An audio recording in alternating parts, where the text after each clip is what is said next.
دامله عزیز و مهربان، من از شما خواهش میکنم که به سوال من پرره جواب گردونید. من زن هستم. مرا پیرم یک هفته سبق داد و او را پدرش دیگر اجازت نداد. من خودم خواندم و حاضر کتاب قرآن را میخوانم. آیا این روا است یا نه؟ من خواندن را دوام بدهم. البته خواهر عزیز، خواندن دوام دادن در کار است. هیچ وقت از خواندن طلب علم در گردن مرد و زن فرض است. خواه پیر است، خواه جوان است، در گردن همه ما و شما طلب کردن علم فرض است. باید که ما و شما البته به البته علم طلب کنیم. به پول حجامت در شهر مسکو شرکت شفافرما به شما پیشنهاد میکنند همچنین داروهای گیاهی برای پروستاتیت، قوی نمودن مردانگی، دراز نمودن مهلت همخوابگی، برای قد را بلند کردن، برای موی سر و ریش برآوردن، برای فربه یا خراب شدن، برای معده، گرده، پسریازم و ویتیلیگو را نیز پیشنهاد مینمایند. باوری ندارید؟ خودی حاضر به نمرهای در روی اکران بوده زنگ زنید. شفافرما در خدمت شما. یا صدق رسول الله صلی الله علیه و سلم میگویند، یا حدیث گفتیم راست گفت از پیغمبر خدا. این جای بدعت ندارد، لیکن در مسئله مولود بدعت بدنش اگرچه در زمان پیغمبر خدا نبودند، در زمان اصحابم که نبود، لیکن امروز برای ما بی‌نهایت ضرور است.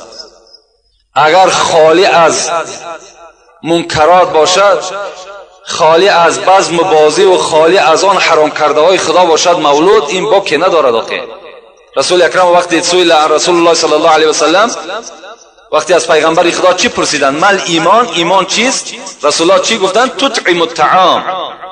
گفتن پیغمبر خدا که دادن طعام است. ای الاسلام خیر، کدام اسلام بهترین است؟ باز رسول الله چی گفتند؟ اطعام الطعام، باز دادن طعام است. پیغمبر خدا ایمان و اسلام به دادن طعام هم چی کردن؟ حواله کردن. حالا که مولود نبی دادن طعام است و شنیدن امر معروف و نهی از منکر است. چی جای مثال دیگر نامشروعی دارد؟ با که ندارد، بلکه فضل است. امروز خوش به حال او برادرایی که مثال یک موعظه را تشکیل میکنند و عالما را دعوت میکنند، به گوش مردم سخن خدا و پیغمبر را میرسانند، این جای بدعت است. آیا بدعت نه تویای است که هیچ معنی ندارند؟ انا بدعت است. تویایی که اپا و خواهر و چد یک جور رقص بازی میکنند، انا بدعت است. این حرام است، بدعت هم نیبو. مولود چی جای بدعتی دارد؟ در حالتی که سخن خدا به گوش همه مردم میرسد. امروز نه تلویزیون در دست ماست، نه رادیو، نه گازت. همین یک معرکه و بعضی سبب میشود ما یک موعظه میکنیم، همیشه هم بدعت ببراریم. چیکار میکنیم بعد؟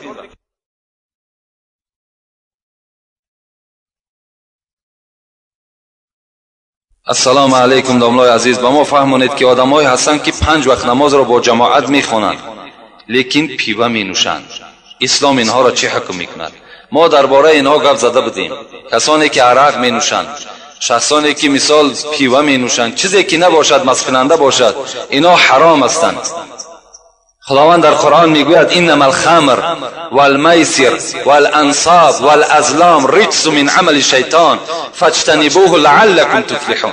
خدای شما بر شما میگوید به درستی این که عرق، قماربازی، فالبینی، بت پرستی، پیش هیکل رفتن، اینا رجسون، اینا پلید هستند. من عمل شیطان، عملهای شیطانی هستند. فاجتنبوه لعلکم تفلحون. اگر شما از این چیزها دوری بجویید از خدای خود نجات میابید. و عبادتهایی که شما در عبادت هم میکنین باز در برابرش حرام خوری میکنین. حدیثی از پیغمبر خدا یادم آمد که رسول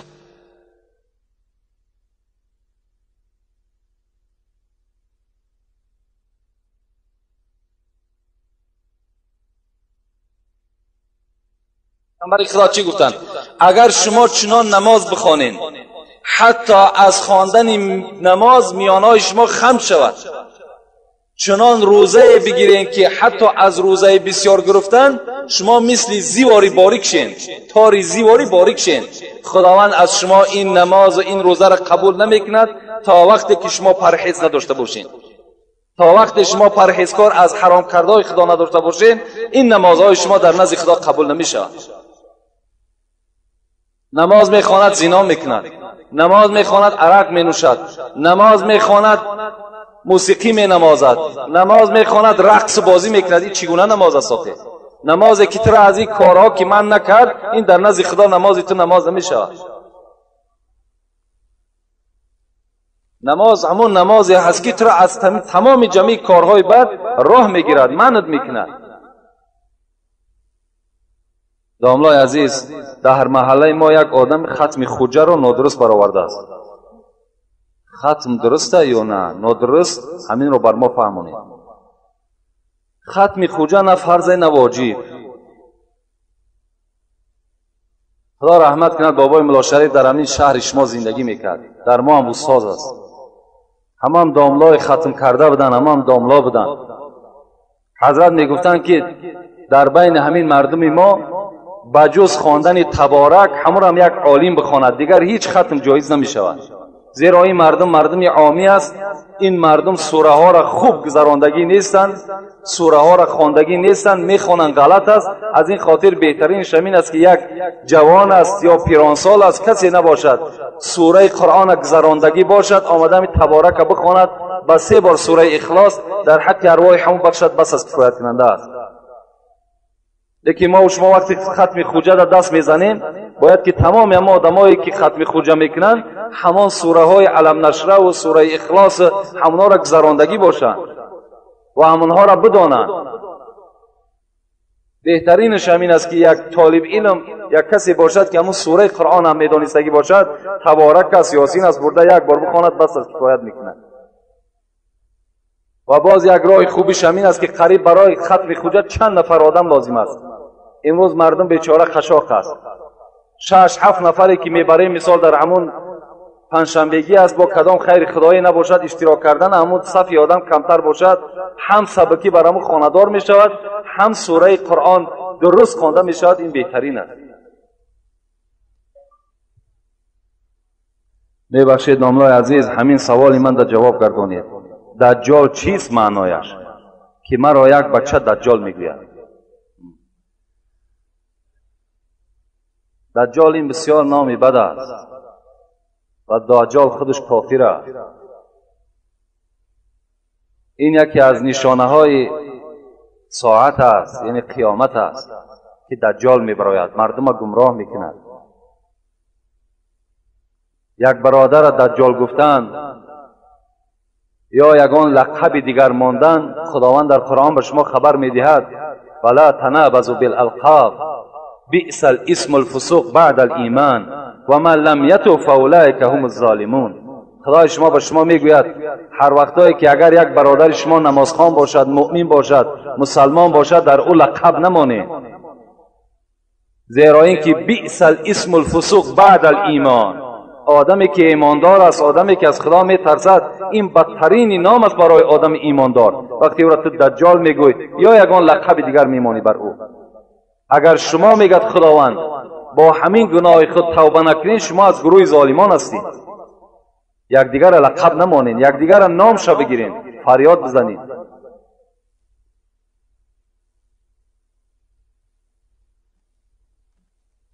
السلام علیکم. داملای محترم، ناخونی دست و پای و موی سر را در تگ پای پرتافتن ممکن یا نه؟ بعضی آدمان نافهم میگویند که درست است. همین را میفهمونید التماس داملای عزیز. البته این چیزایی هستند که از وجود آدم هر چیزی که جدا می شود، اینا را ما و شما زیر خاک کردنش سنت است. در زیر خاک بمانیم، از اوی که در قد راه می پرتاییم، خواه ناخون است، خواه مثال موی سر است، خواه موی کدام جانبی که نباشد، اگر اینا را زیر خاک اگر ما و شما دفن کنیم، این بهتر است از این که ما و شما در قد راه می پرتاییم.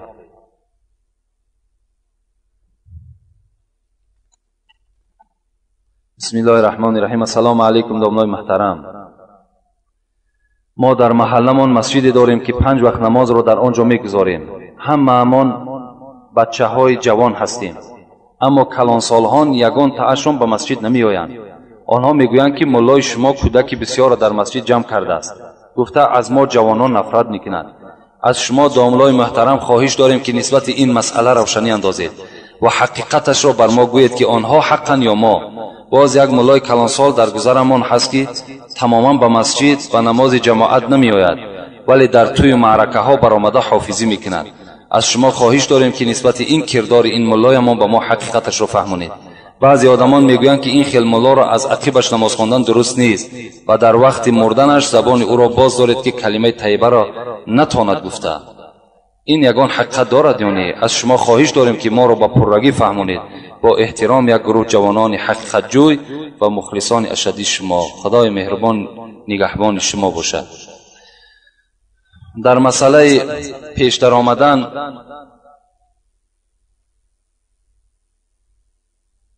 گفته بودیم که رسول اکرم گفته بودند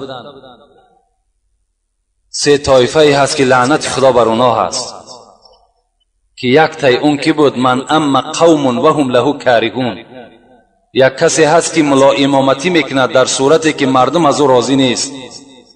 مردم با چی گونه راضی نیست؟ مثل که کردارای ناخوب دارد. لکن چیکار کنیم که زمانه همچنان انسان آورده است در منبر جا کرده است. اگر همچنان انسان اگر امامتی میکند یا ملاگی میکند یا واعظی میکند، البته لعنت خدا بر او میرسد. والاولا بالامامه عالم بالسنه ثم الاقرا ثم الاورع. عبارهای مختصری ما و شما چی میگوید؟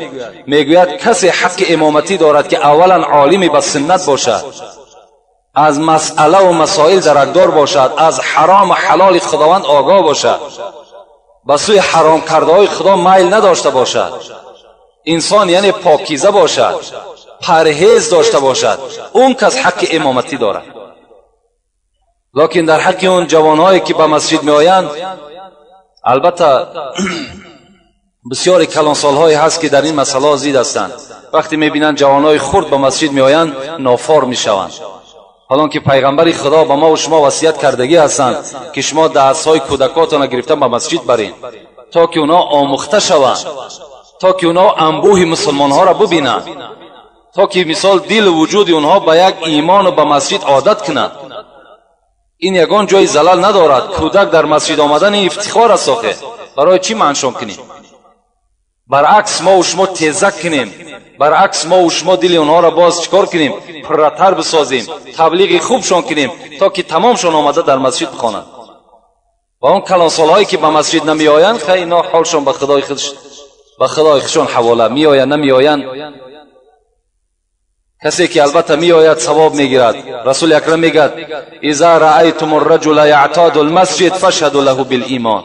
وقتی شما میبینید که یک برادر در مسجد حرکت دارد، خواه برای ساختمانش است، خواه برای 5 وقت نمازی با جماعت است، شما گواه باشید که او کس ایماندار است. آدم ایماندار مسجد میآید.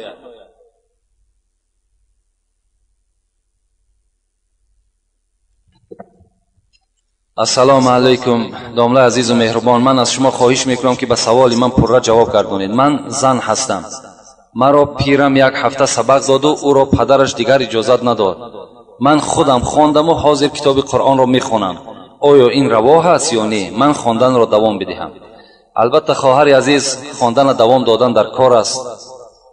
هیچ وقت از خواندن طلب علم در گردن مرد و زن فرض است. خواه پیر است، خواه جوان است، در گردن همه ما و شما طلب کردن علم فرض است.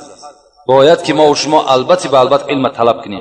یعنی یک مقدار خوانده باشیم و پس از پیش خود دوام دادن بگیریم، این ناجایز می شود. همه حرف قرآن، همه آیات قرآن باید که از پیش استاد بگذرانیم، باید که طبق تجوید قرآن بگذرانیم.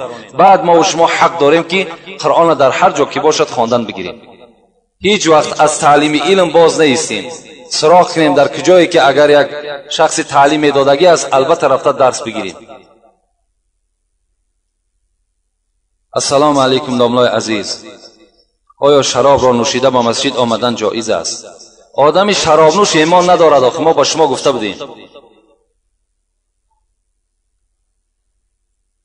آدمی که شراب گفته مقصد همین عرق است. شراب گفته تمام همین نوشاکیار هم شراب میگن، لیکن مقصد ما همین عرقی که می نوشن که خداوند و جمعیت ما و شما از او بیزار است. همین در نظر دارم که انسانی که عرق نوشید، ما برای شما این صحبت کرده بودیم که ایمان ندارد، برای آمدن مسجد چی معنی دارد؟ آخه حتی حدیث پیغمبر خدا بود من زنا او شرب الخمر نزع منه الایمان کما یخلع الانسان قمیصه من رأسه. رسول اکرم گفته است کسی زنا میکند یا عرق مینوشد ایمان از وجود او گرفته میشود. مثل چی؟ مثل که انسان لباس خچ از بدنش بدر میکند بیره میگذارد، مثل همه ایمان از وجودش دور کردگی است. برای او مثال نماز جنازه و برای او نماز 5 وقته و برای او مثال مسجد آمدن چی معنی دارد؟ السلام علیکم داملای عزیز. جنگ داختن سگها درست است یا نه؟ و ما پرتر فهمونید. جنگ داختن سگها حرام است. در اسلام حرام است جنگ داختن سگها. حتی نظر کننده هم مثل کننده است. کسی که نظر میکند، کسی در همون مجلس اشتراک میکند مثل همون کننده ها است. اونا که روسیا هستند لیکن تماشا کننده هم مثل همون میشود. ببین پیغمبر خدا حتی میگوید که من کان یؤمن بالله والیوم الاخر فلا یجلس علی مائده یشرب علیها الخمر. ببین حتی در دسترخوانی که عرق است شما در همون دسترخوان ننشینید، اگرچه خانه شما هم نباشد. اگر شما یک جا مهمانی میرین میبینید که در دسترخوان عرق است، شما پس بگردین، در اون خانه داخل نشین، زیرا که اونجا حرام کرده خدا هست. وقتی شما میبینید یک حلقه مردم جمع شده سگ جنگ میدازند و در اونجا پول میمونن، باز این قمار میشود. باز قمار، باز آیت خوانده میسیر گفته قمار بازی را میگن، این مثل قمار میشد، حرام است. اینا عملای شیطانی هستند. بعضی برادرها را با گوش ما صداشون میآید $100 $200 $500 در همین جنگ باز میمانند. حیف بر همون مال و دولتی که خدا بر همین خیل جوانها میتش. انشاءالله باوری دارم، باوری نه، حتی حدیثای پیغمبر خدا هست که این مال در دست او برادر دراز نمی روه. وقتی که در این راه ناحق چکارش میکنه، صرفش میکنه. حاصل دنیا چی باشد ای امین؟ 9 گز کرباس با 3 گز زمین. آنچه دادی در راه حق آن توست، آنچه میماند بلای جان توست. آنچه در راه حق میتی انا همون چی است؟ از آن ته هست. تو در راه حق صرفش کناخی. زر و نعمت اکنون بده کانی توست، که بعد از تو بیرون ز فرمانی توست. با دنیا توانی عقبا خری، بخر جان عزیز ورنه حسرت خوری. سعدی میگوید در همین دنیا آخرت بخرین با واسطه خیر احسانتان. او $100 $200 در 1000 آدمی گشنه و تشنه است که اونا در تقسیمش که 1000 بار برای فایده دارد.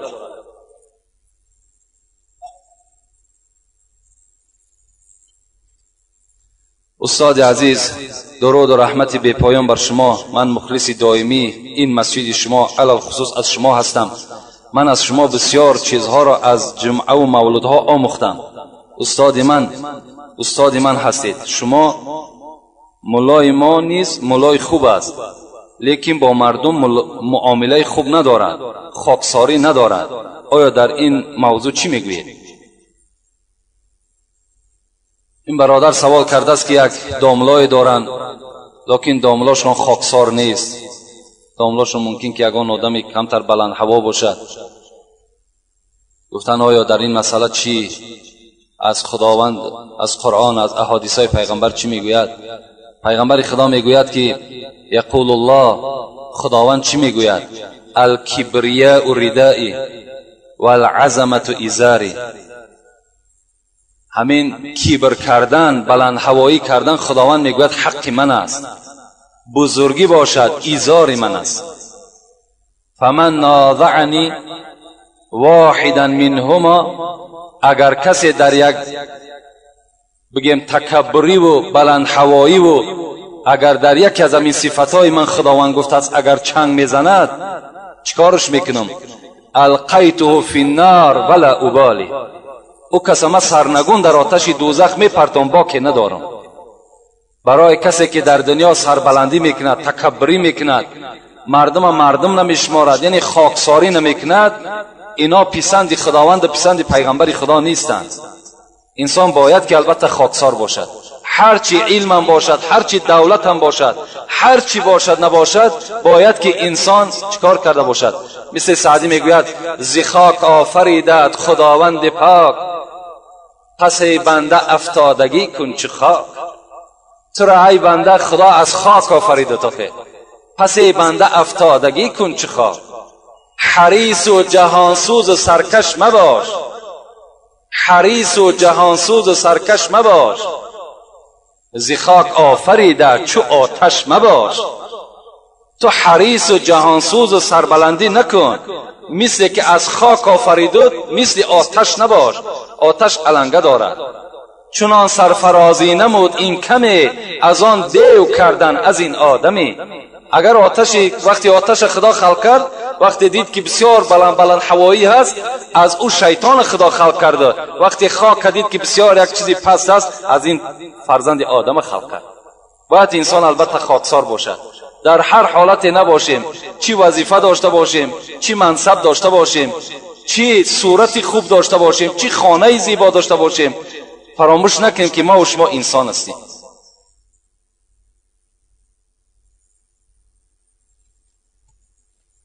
السلام علیکم داملای عزیز.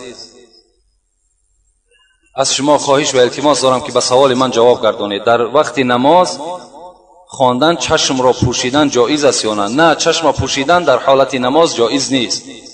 خواه در حالت سجده باشین، خواه در حالت رکوع باشین، خواه در حالت قیام باشین، در کدام صورتی که باشین باید چشمهای شما گشاده باشد. همه صورت، خواه در زمین سجده کردن هم باید که همین نظر به پشت همین بنیتان کنین، چشمهای شما گشاده باشد. چشم پوشیدن کراهیت دارد، هیچ وقت چشم نپوشین. السلام علیکم داملای شیرین سخن.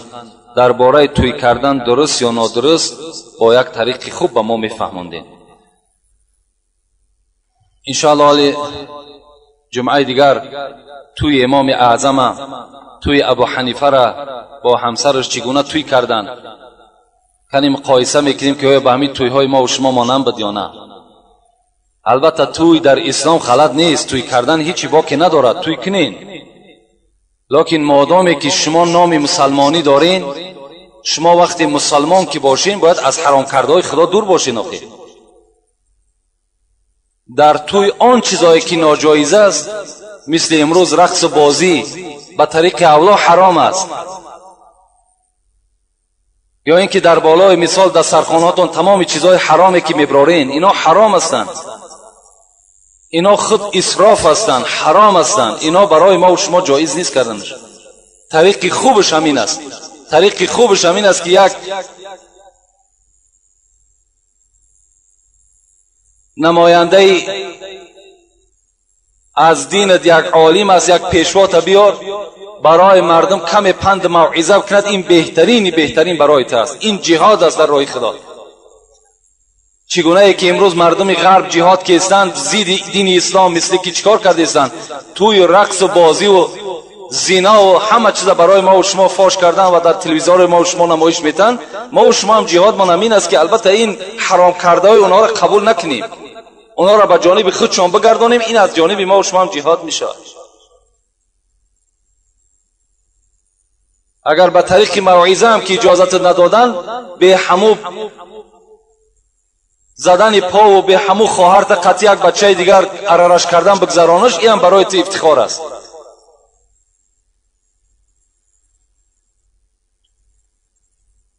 السلام علیکم داملای عزیز. برای 7 سری سال به ما میفهموندید. 7 سری سال اینا در یگان حدیث پیغمبر خدا آمدگی نیستند. اگرچه از اولادای پیغمبر خدا بسیاری ذاتها گذشتند، شهید شدند، لیکن در یگان حدیث نیامده است که اونها رفتن در اونجا 7 کرده باشند، 40 کرده باشند، یا سال کرده باشند، یا 6 ماه کرده باشند. اینا از اسلام نیستند. فقط اسلام ما و شما به خیر احسان ما و شما را دعوت میکند. همین هم شرایط داشته باشید. کدام روزی که دست ما و شما میرسد برای روح ارواح ما و شما، همون روز رخصت است. جدا نکنین. حتی صاحب خلاصه، کتاب خلاصه کتاب مذهبی است. کتاب خلاصه کتاب مذهبی است. پیرو ابو حنیفه است. صاحب ابو حنیفه در مذهب دارد. همون صاحب خلاصه هم چی میگه؟ کسی که اگر معرکه میکند به نام 40، به نام 7، به نام سال، همون معرکش مکروه است. نام نگذارد میگد، فقط بگد در راه خدا هست، برای روحانیت است، فقط با دستش برسد. او روز در مسجد که داملا خانمراد همه علما جمع شده بودند، طبق همین فاتحه گپ زده بودند، همین فاتحه‌ای که امروز ما و شما میکنیم. آخه همین فاتحه در کدام آیت حدیث ما و شما است؟ اگر مسلمان باشیم آخه از فاتحه از توی دوازبین شده است، از فاتحه یک توی دویم شدگی است در ما و شما. اینا تماما برای ما و شما جایز نیست. بعد ما و شما یک مثل داریم، بعد این مردای ما و شما بعد میانی ما و شما را میکنه گفته و با دیگه جای ما و شما را میدرانه گفته، ما و شما هر خیل مثلا میکنیم. نه، به عقلی ما و شما خیل. شما یک پیشوا را گوش نکنید، شما به قرآن به حدیث گوش ناندازین، البته میانی شما کنده میشود. این خراجات های بی معنی شما را البته قشاق کردگی است. در فاتحه هم حاضر بزم و موزیکه و رقص بازی است، در فاتحه هم 7-8 زل خراق میکنن. این در کجا است آخه؟ اینا را بتونین قدرت داشته باشین، مردک باشین، پیش رم زن تا بگیر تمام کار بسته میشود. نمان همون زن تا نمان که فاتحه کنه تمام میشود کار درست. اگر غیرت داشته باشی، نیکی نداشته باشی، مرحمت میانت میکند، پاد میشکند، تو میدانی اونمو زنت. السلام علیکم. دخترها از سن 7 سالگی به مکتب سری لوچ میروند، گناه است؟ السلام علیکم داملای عزیز. تاقی یا سرپوش در نماز مسئله مهم است یا نه؟ البته دخترها به مکتب رفتن سری لوچ گناه است. خداوند بر شما ندا میکند به سوی پیغمبرش، یا ایها النبی قل لازواجک و بناتک و نساء المؤمنین یدنین علیهن من جلابیبهن ذلك ادنى ان يعرفن فلا يؤذين و کان الله غفور رحیم. ای محمد، اول زنهای خطا و دخترهای خطا، بعدا به تمام زنهای امتت برسان که بالای سرشان چیز پرت آیند. این مقصد از روی مال است که سرهای خودشان پوشانند، لوچ نکنند، تا که دانسته شوند که این زنها زنهای آزاد هستند. بین امروز اگر زنی که سطر داشته باشد، زنی که سرش پوشیده باشد، همون بچهای افلاس نمیتونن که به سوی اونها یگان سخن پرت آیند. هر بچه‌ای که گپ میتد، همون زن همون دختری را گپ میتد که یعنی روی مال ندارد، پیشی برای که شاده دارد. البته گناه است. فکر میکنم که هیچگاه البته همون معلم هایی که در مکتب هم هستند مجبور نمیکنن همون دخترهای ما و شما را که سرشون لوچ کنند، زیرا اونا هم دعوا دارن که مسلمان هستیم. حتی که اگر شما گوش کرده باشین در تتارستان، در قزان، تمام مردمش به سوی همان سردار، همان پرزیدنتش مراجعت کردن که ما در پاسپورت صورت سر هیچ قطعی صورت نمیگیریم.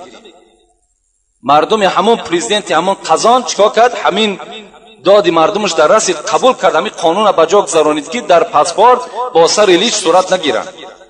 ما هم حق داریم که مرحمت دعوا کنیم، یا که مثال یک پیشنهاد کنیم، کدام مرد است زن است کدامید که مثال میتونید پیشنهاد کنید. اگر همین انشاءالله باوری دارم که میگذره، هیچ کس ما و شما را برای آن چیزی که اسلام ما و شما طلب میکند نمیکشد. آخر